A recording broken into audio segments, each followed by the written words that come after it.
So first things first, how are you?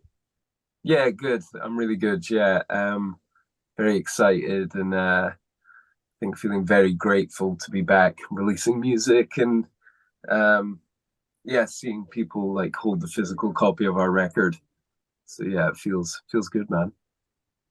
It's interesting that you say that because I read the bio, one of the lines in there, and I never know how much you guys are involved with the bio, but Mm. there was something in there about when you started working on these songs, you never imagined that these songs would actually come out. So how come? Why wasn't it um, a given that you would eventually release these songs? Yeah, I guess that idea kind of was swirling in our minds, kind of due to the pandemic Okay. and COVID-19, and um, we thought we were going to kind of be in our homes for a couple of months and then we'd be back in the studio, and that couple of months then ended up being a couple of years. And then when we actually got into the studio to make the record, we split with our management company, Mm, and we had our record contract kind of like withdrawn basically. okay. So that was all happening kind of mid recording process. So Okay. I think at that point we just kind of felt a little bit hopeless and uh, kind of stranded at sea, I guess. And like, we started to think that maybe, I think as well because it was post COVID, our minds were kind of racing as well. Sure. Just with um, general things with life, at large. And yeah, it just felt like maybe there was there was kind of no finish line in sight for a long time. And yeah, we just kind of started to think that maybe, it was a project that would just be for us and Mm. might not get heard by yeah, kind of a wider audience. So yeah. Well, and like you say, I mean, obviously the lockdowns were a difficult period for a lot of people, but also, as you mentioned, you're as all these things are happening, you also have your own sanity to take care of. So, Mm. what was was there a turning point, so to say, where the confidence and the motivation kind of resurfaced?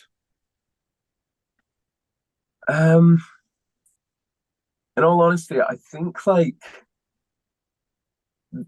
the the recording process itself was like it we definitely feel like we regained a sense of purpose with just creating the album and being in the studio and kind of being an active band again.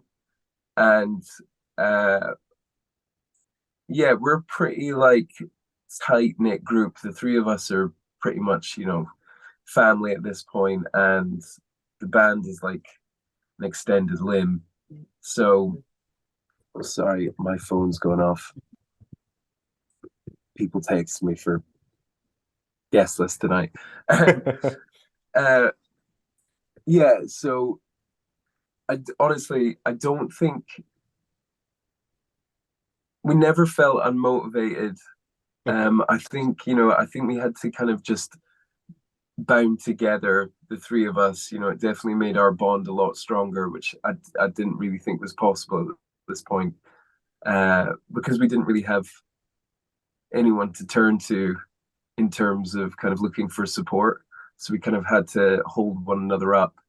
And I think we just, yeah, kind of believed in the work so much that like the three of us never kind of um, lost sight of what we believed in, basically. So we always stayed motivated, even though it felt really hard at times. Hmm. And we felt a little bit um, outside of the studio and creating the body of work, we felt a little bit directionless. But when we were in there, we were like hyper focused, and that kind of spurred us on just to kind of fully um, make the record fully realized. We owed it to ourselves at that point to just Hmm. finish it. you know, even if it was just going to be for the three of us. So yeah, we always remained motivated, and we did believe in ourselves, even though it was kind of, we were tested at times. Sure. And this Yeah. is a nice segue, I suppose, to one of the final songs on the album, "My Friends Forever," which I suppose is about multiple people, but I would include those people in the band that you mentioned just now as Yeah. well. And obviously, I mean, you've been making music with some of these guys since you were 13 years old or something. So how would you describe that bond? And especially as you're evolving as people and individuals, and going into deeper adulthood and all that, all the challenges that come with just regular life. How do you see that dynamic between the three, or even in a wider Yeah. I mean, with the guys, we're in a bit of a, I guess we've been, three of us have been very blessed in terms of our coming together and our connection, in that we've always been on the same page about what we want to achieve. And our, you know, we've been dysfunctional at times, but our love for one another is like so great, that I think no matter how tough it gets, and if, you know, kind of tempers flare for whatever reason, like, love in our group always conquers. Because like, myself and Jordan met in school when we were 14 and started the band then. So there's so much kind of rich history there, that like, for us, we have never forgotten where we came from, if you know what I mean. It's like, Sure. yeah, we carry all that history with us kind of permanently.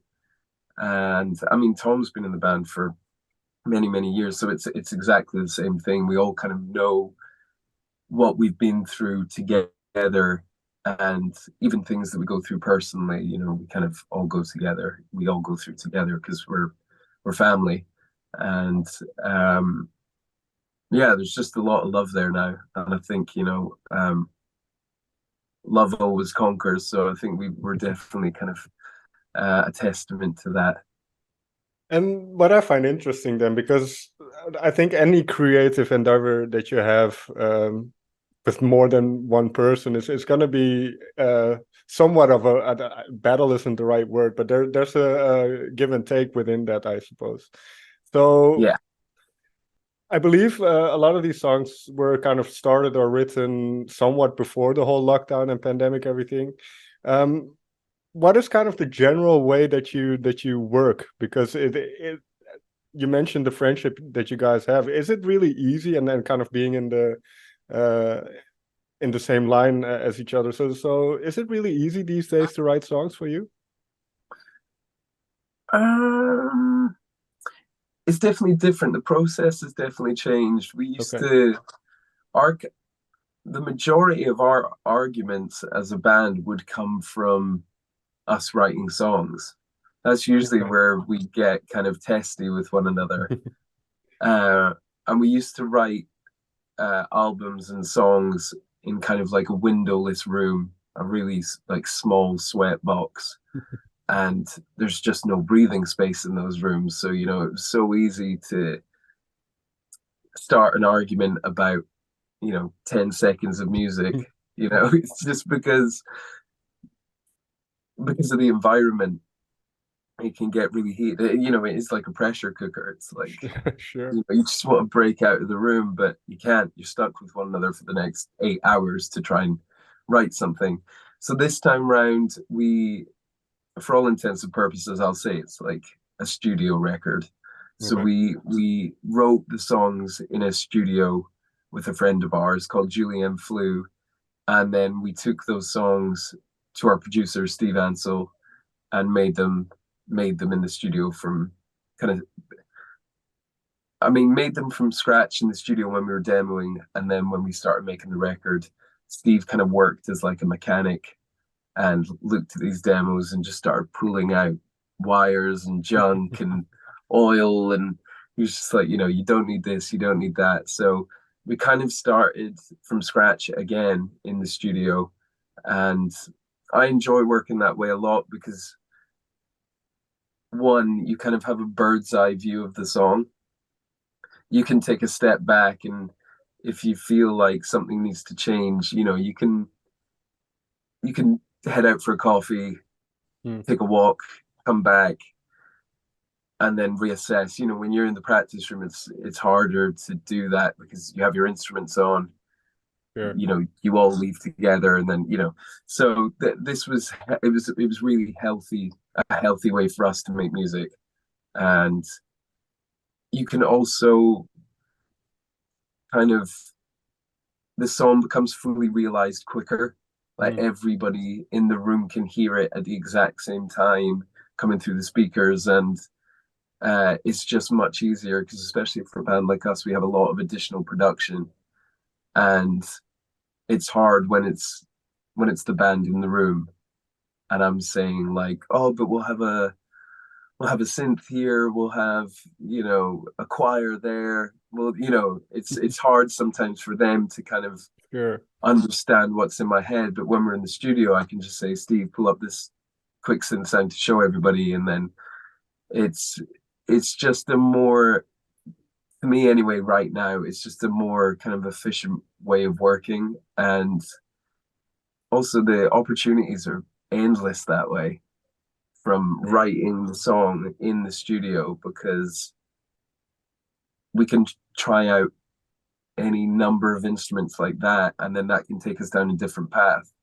And that happened a lot, like with experimenting with sounds. Like we may have thought that the song required a specific kind of guitar sound or specific kind of bass or synth or piano sound, and then we flick through like 80 different sounds like that, and then all of a sudden you get inspired by one completely different sound, and then the song goes somewhere else. So that's kind of how we worked, and that's probably why it took a year to make. Yeah, it sounds like a spontaneous kind of way of working. And you mentioned Yes. Steven as well from Blood Red Shoes, and kind of the sonic landscape and the textures and then kind of the direction that you went in. How much, as you just now mentioned, was it kind of on the fly, just figuring stuff out? Because there are, if we take songs like Lost in Translation or Inhaler, there are these very interesting sonic textures, and is that just kind of what arises in the studio then? Yeah, I would say, I mean, I think we had like the vision for each song was definitely already Okay, um had kind of been formed, I guess. Not completely, or I'd say maybe informed, sorry, rather mm, than formed, like sure. informed. And then when we went in with Steve, it was kind of important for us to allow Steve and ourselves to be spontaneous and to go down different avenues and to experiment. Because I think for a while when we went in with Steve, we were kind of, we had maybe boxed ourselves in a little bit because the demos were actually really posh Mm, and actually sounded really good for demos. And I think for like the first couple of days, we were like, no, no, no, we want to recreate that, but just kind of, make it richer, make these sounds, more weighty, and just kind of bring them to life a bit more. And I think Steve didn't enjoy that, and quite rightly. He's a creative himself, and it's important, especially with somebody like Steve who's so talented. It's important for him to be heard and for us to mm, listen because we respect him so much. And I mean, 9 times out of 10, Steve's right. So um, it was so yeah. Once we had a chat with Steve, he kind of explained that he thought we needed to let go, funnily enough, of uh, this kind of notion that we just wanted to take those demos and make them better. He was like, these can be so much better if you let go of what you're tied into and just, like you say, be spontaneous. So from then on, yeah, it was like such a freeing process, because we completely let go of what we thought the song should be. It didn't have to be like that. And yeah, it opened the whole thing up for so much more experimentation and a lot more joy because of that. Mm. You know, we got a real kick out of like the unknown. I think, Sure. you know, we were feeling a bit tense and a little bit um almost like we wanted to play it a bit safer, but Steve is really fearless. It's like a really fearless dude anyway. And he was like, nah, it's time to kind of shoot for the abyss, you know? But Yeah. yeah, this concept of, and this ties in very well, obviously, with the album. But this concept of letting go, and you can interpret it in very, very many different ways. But just this notion of letting go, and kind of not trying to control what you can't control. When did that kind of pop in? Because especially when you're a musician, you kind of, in a weird way, you're dependent on other people, or kind of on the listener, in a sense. When were you able to let some of that go then, to kind of go, okay, no, it's enough if we just like it. It's yeah, I don't know Yeah. if I'm describing this right, but No, yeah, no, I completely get what you mean. Yeah, kind of did it, let me phrase it very slightly differently. Because you are quite vulnerable on the record as well about some of your personal things.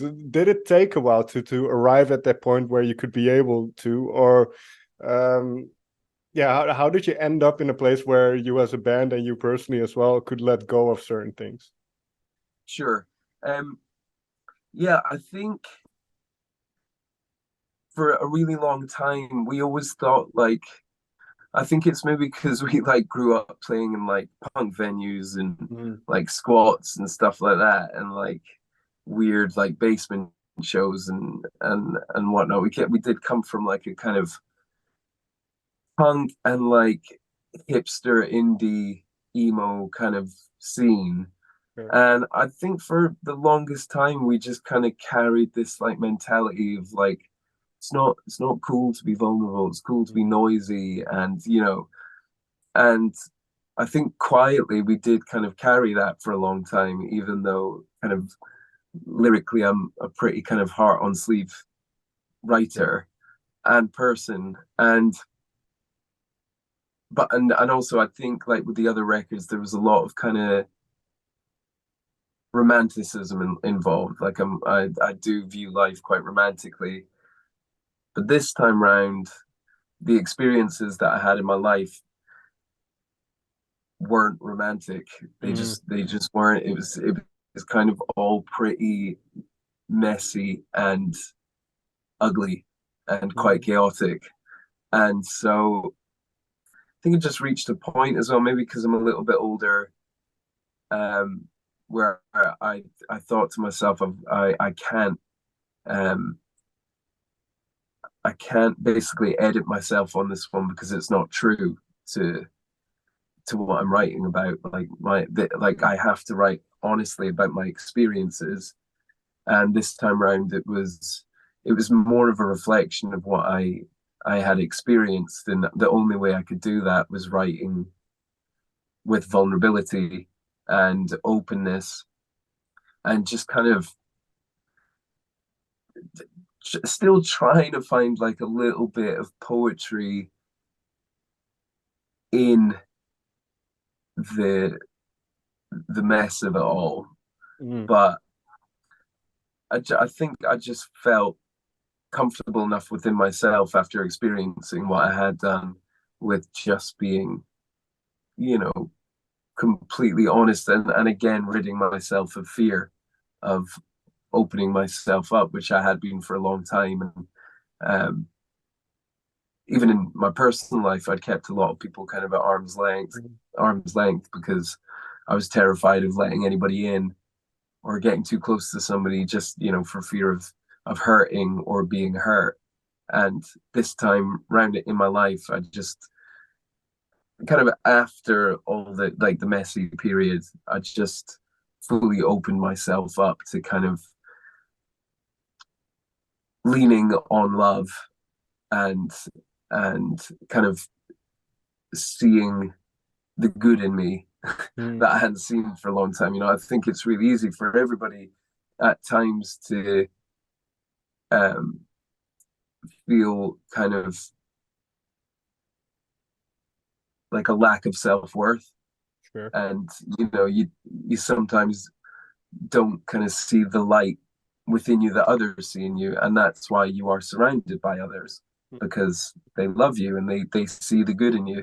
And for a long time I just couldn't see it, and then when I kind of started to work on kind of self-love and whatnot, I just started to feel less tense, Mm. and uh, ended up thinking that being vulnerable was like the most punk rock thing I could do. So, um, so it was an interesting journey, but yeah, it's predominantly, it's a true reflection of what had happened, and what had happened. There wasn't a great deal of hope there. I mean, it's funny. There's a lot of humor in the record because it's kind Right. of that, that thin line of tragedy and comedy. It's a very thin line. And if I didn't laugh, I'd probably still be crying hysterically. So, yeah, Yeah, then it's better that you're laughing. And but what yeah, I like about this, when you, because it is quite confrontational when you kind of delve into yourself and kind of try to figure out why you're feeling a certain way and where that comes from, and then seeing, as you mentioned, the love from others who are trying to get you through it. But yeah, a song like Blame, then realizing, which I think in this day and age is very rare, people realizing their own responsibilities and their own accountability, but yeah. kind of acknowledging that it's also part. It's not just everybody else trying to fuck you over. It's kind of It's so true. It's like, and again, you can only do that, I think, in time. mm, Like, I'm not like the wisest of dudes. It's taken me a long time to find some pearls of wisdom. But you reach a point when, you know, somebody once said to me, if you can't spot the dickhead in the room, it's probably you, which I thought was really funny.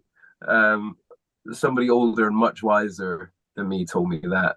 And yeah, there comes a point where, like, I've throughout my entire life, like, I'm always constantly soul searching and asking questions about myself, as do many people, and mm, and kind of, I would ask myself a lot as to why, I would struggle to hold down a relationship, and for a long time, I would always find a scapegoat. It would always be, well, it's their fault. It's somebody else's fault. mm, And then if it wasn't their fault, then there was this, you know, real deep rooted problem within me. But that's not always the case. Sometimes we all have the capacity to just be like cruel, and sure. kind of uh like kind of show a lack of empathy towards others. It not often, but it happens. It's or taking people for granted. Even something as small and as simple as that, that's still like a massively negative thing. um so yeah, it was time for me to kind of, just like you say, kind of hold my hands up and take accountability for finding myself in the position that I was in, which was very much alone. And it was because I saw traits in myself that I didn't like, and that's and those traits were exactly how I ended up in this situation. Well, the situation at the time. Yeah. This is I don't know if this is a good question, but what role does music play in all of this then? What kind of function does songwriting, does playing live have in terms of that kind of not only mental well-being, but also kind of that how you think about yourself? Yeah. I think writing music and lyrics in particular, I've always kind of thought that like eventually I would personally use our records as like a treasure map to finding inner peace. And one day I'll be able to look back on it when I'm really content and listen to those records and kind of hear the story and the journey. But so yeah, sorry, it's interesting with lyrics, especially because a lot of the times I'm not entirely. It's not like I sit down at my desk when I'm writing lyrics and say to myself, okay, today we're gonna sing about accountability, or I'm gonna sing about this situation or this person or whatever. It's not that. Like sometimes I'm sure this happens to a lot of writers. Like I do surprise myself sometimes. It's like, oh, that I wasn't thinking of that, and that's just spilled out. And so more often than not, I feel like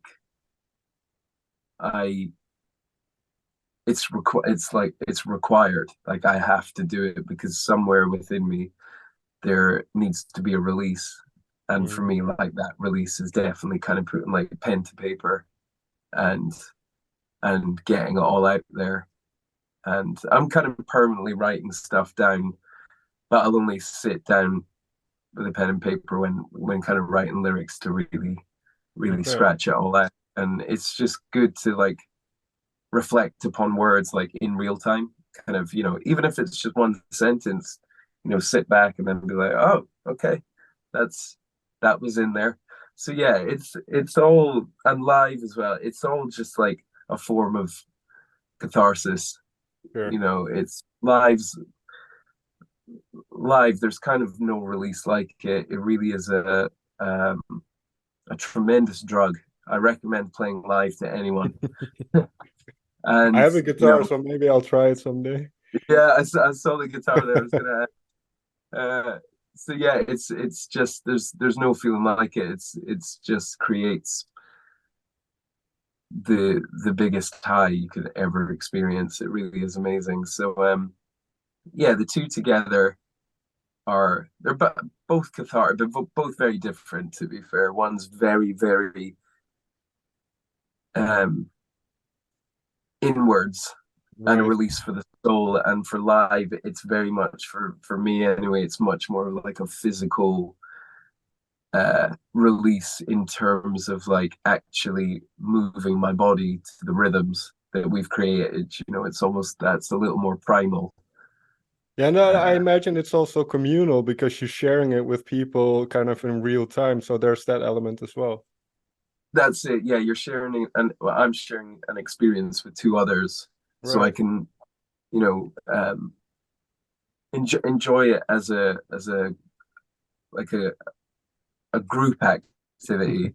Whereas, yeah, writing music and, well, maybe not writing music, but writing lyrics for me is a very much kind of yeah, like what's the word? I've forgotten the word. Solitary or insular or Solitary, that's the word. There we go. Yeah, you got me. Solitary. Yeah, I need kind of silence and a window to stare out of, to kind of like just go somewhere, even though I'm just sat in the chair in the kitchen. But last question then, which kind of which song that ended up on the album was most surprising to you? Then, as you mentioned, you kind of sitting there trying to writing lyrics, or certain thoughts come to you. Which one, or maybe just a line, was most surprising to you that was going on in your mind, maybe consciously or subconsciously? Yeah, I think I'm trying to remember the track listing now. Well, I can show it to you, but my writing is horrible. You can't see that. Maybe. Yeah, Yeah, it's a bit too far away from my eyes are I can't write going. properly. It's I think I think it would probably be Inhaler. okay. Um, yeah, just because of what we achieved musically, and just for me personally, I think they're probably the best lyrics I've ever kind of penned. Okay. Just just for me personally, I'm sure I would like lots of people would argue or debate that with me, but just from my point of view, I personally think they're the best lyrics I've penned, and there's not many of them, and I'm just I think I'm just proud, and I was surprised because those lyrics came so quickly, like it was basically done in one sitting, in one pass. Okay. They came like they just kind of, this sounds so cliche, but it feels like they were just kind of there. Mm. Like they had formed in my head at the time of writing, and I was just kind of catching up with my brain. Basically, my hand was catching up as they started to form, uh, and I didn't. I think I was surprised because I didn't really know I could write like that, Mm. and in regards to like almost having it uh, kind of emerge in my head like a vision or Mm. something really weird. Or like I know that like Jay-Z doesn't write down any of his words; he just goes from the top of his head. So this is my fucking Jay-Z moment, which I've been waiting for years. But yeah, it was almost like how a lot of hip hop artists work, I guess. And so I surprised myself in that capacity, but also just the actual work. Sorry, just with the, I'm getting calls now. So I we've know got a this show. is the last question, so I'll round off after Yeah, this one. we've got a show in the city that we live in. So all my friends are trying to jump in.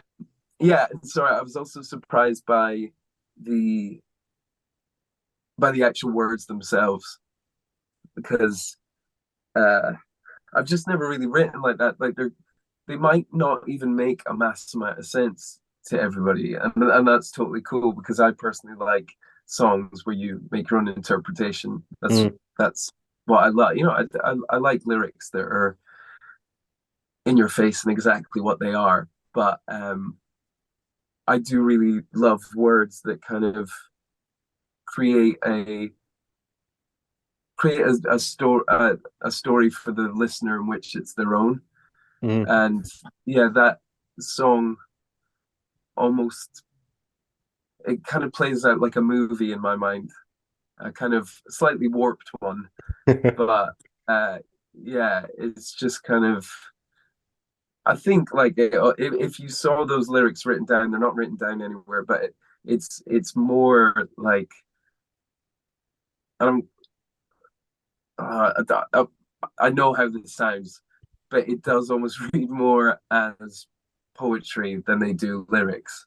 Mm. And um I'm a wanker. I like poetry, so like yeah, like There's nothing wrong with poetry, I think. yeah, exactly. But I know how it can sound when a young songwriter says, "I write poetry." I know how it sounds. I think I'm overly self-aware. Um, but yeah, they do. They just do. Like I'll maybe write them out sometime and put them out online if anybody tries to call me any names for that. But they'll see what I mean. It's almost like, prose rather than it is Mm. a uh, kind of traditional beginning, middle, end, arc. There's not really an Sure. arc to it. It's just uh, overwhelming emotion. So yeah, it was about creating a feeling rather than it was in the same way that films do. Films, we're inspired a lot by movies, and a lot of films, it's not about a specific scene or a specific line. It's about how you feel after Mm. watching after the whole thing, how does the whole thing make you feel? So yeah, that was very much kind of, I think subconsciously the point of Inhaler. That was kind of its purpose. Yeah. Yeah, I think that worked because in terms of the sonic textures, as I mentioned earlier, the first half and the second half, the kind of dynamics between that is really interesting. But you have a show tonight, so I'm going to let you go. May I thank you so much for taking the time to talk with me. Oh, thank you, man. That was great. Absolutely love that. Yeah, really great questions. Got into it. So yeah, Oh, thank thank you, you. I man. really appreciate